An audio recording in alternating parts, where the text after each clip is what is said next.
Hello everybody, this is DeanoGTO, and this is me back again with the KV5, you know, because KV5 is basically my favorite tank in the game, honestly. Like, I've even got 2 gun marks on, which there are very few tanks I've gotten 2 gun marks on, but this is one of them. Typically I don't really care about gun marks, I'm more just playing tanks because I like them, not really caring too much about the gun marks themselves. And if you didn't see that, the radical for some reason was freaking out again. Not sure why that happens, but it just happens. So, yeah. Okay, so this is the Paris map. I think this might be the first time I've ever shown Paris on my channel. Interesting thought. Don't ask me how that panned. I have absolutely no idea. That was a well-angled T-54 versus a KV5's 167 pen gun. I have no idea how that panned. But I'm happy enough to try and kill him if I possibly can, because it is T-54 and you typically want T-54s dead as fast as you possibly can, so that's a tier 9 dead already.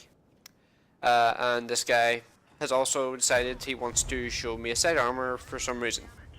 I'll take it, I'm not going to complain. There is a Skoda T-50 heading towards our base. I noticed this at the time, but I wasn't really caring too much because it's T-54 lightweight, ISU-152 and a bunch of artillery there, so yeah, screw it. I'm just going to push this guy forward so that the team can hopefully shoot him, but I stopped because it didn't really feel like it was necessary. And I kind of want the kill, not gonna lie. T-343 shot to me, I tried to, well, he didn't actually pin me, but I didn't pin him either, I hit his track, so yeah. KV5, everybody knows the KV5, it's a big giant Russian behemoth with massive weak points, no matter where you're at. Big one here, and big one here, and slightly stronger, but still weak point here. And it's also got a couple other weak points I'm not going to show you because I like this tank, I don't want people to basically shit on it. Actually, you know what, fuck it, I'll show you. There's one here, if you shoot this area here, this has only got like 40 armor or something like that there, so you can push shots to that there relatively easily. And shoot the upper part of the back of the tank, don't shoot the lower part, because the lower part is stronger than the upper part. And also the turret all around is 180mm, so it's basically strong the entire way around. So, shot T-343, set him on fire, go up on another shot into him, shoot it in the engine, try my luck, and actually set him on fire again. So, no expectation of that, but it happened, so I'm happy. Scorpion G is not looking at me, so I'm going to stick a couple shots into him if I can. First shot, I suspect damaged his engine, so he's going to run away because that's honestly the best thing he can possibly do. And actually, almost was fast enough to hit him there. And T-49 run away, still boom. I am with KV5, and he is using probably the derp gun, and the derp gun versus ridiculously heavy armor tanks like this one kind of struggles. Not gonna lie. I have one of those, it does struggle versus KV5, shit like that, but versus like the armor stuff, which is honestly the majority of what you see these days, the derp gun is just amazing. So, go try and kill the GW.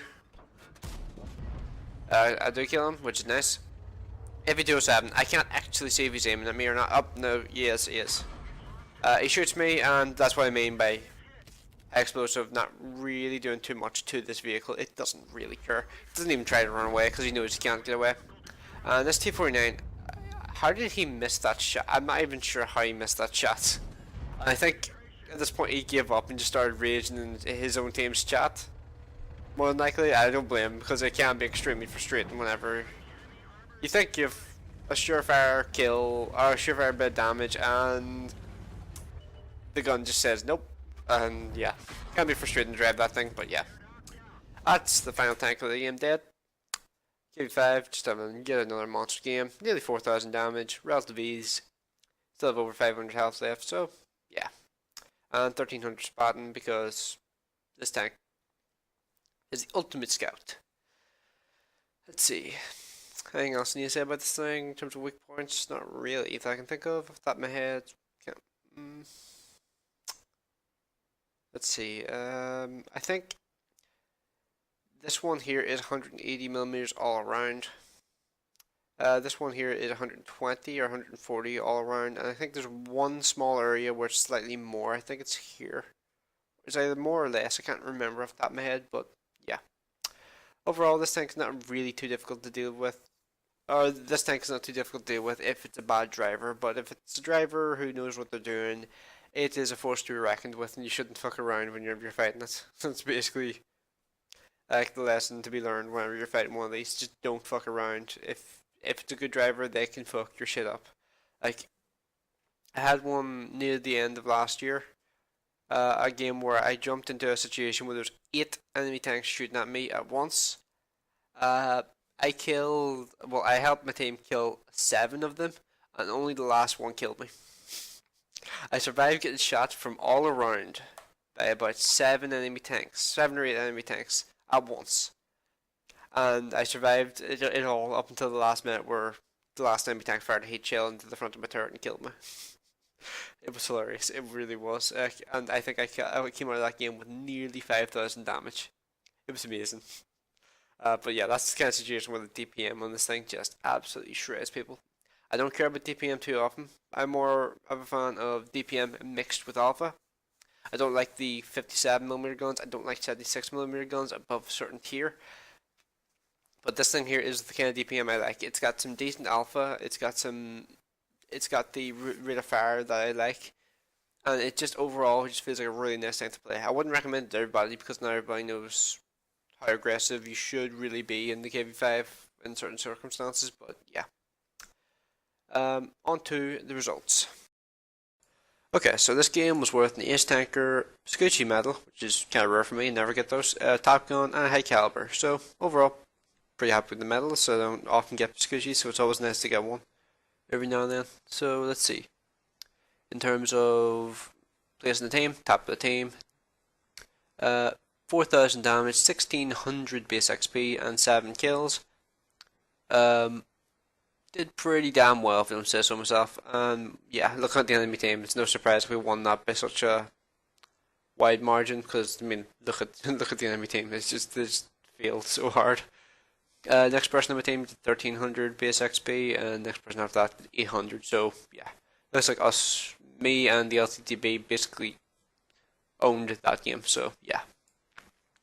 18 shots fired, 17 hits, 15 pens. So I only missed one shot in that game, which kind of surprising, not gonna lie, considering the accuracy of this gun is kind of crap. But 4,000 damage, as I already said, 71,000 credits made. So always nice to get a good bit of credits, a good amount of credits from a game. So right now, I haven't really mentioned it in a while. In terms of the Christmas decorations, I am at, I think, Festive Atmosphere level 79 out of 80. I only need one more tier 5, and it's for the Snowitzer. One more tier 5 decoration, and I'm done. Currently working on getting the last tier 4 thing I need in order to get, in order to like mix them together in order to make the final tier 5 I need. Hopefully I get it. I have 4 tier 5s down around that are duplicates, so if I can use those, if I get another duplicate, then I can use those 5s and hopefully get those 5 and get and hopefully another chance at getting the final tier 5 I need. So yeah, getting really close to getting it done. And the reason why I brought that up was because you can see in like the first part of the battle results screen, I actually got a tier 4 from it, which is nice. So it was nice to get a tier 4 one. It's knowing though that you can only do them twice, or you get 3 tier 4 decoration missions, and I think each of them you can only do twice, which kind of sucks. But yeah, I guess they had to like do it somehow to make sure everybody wasn't just granting tier 4s constantly. So yeah, I guess it makes sense. But yeah, if you like my content, you like this kind of gameplay, like seeing certain types of tanks, let me know what kind of tank you want to see. And if you like my content, consider subscribing or something and leave a rating of some sort. Yeah. Thanks for watching. I will see you in the next one.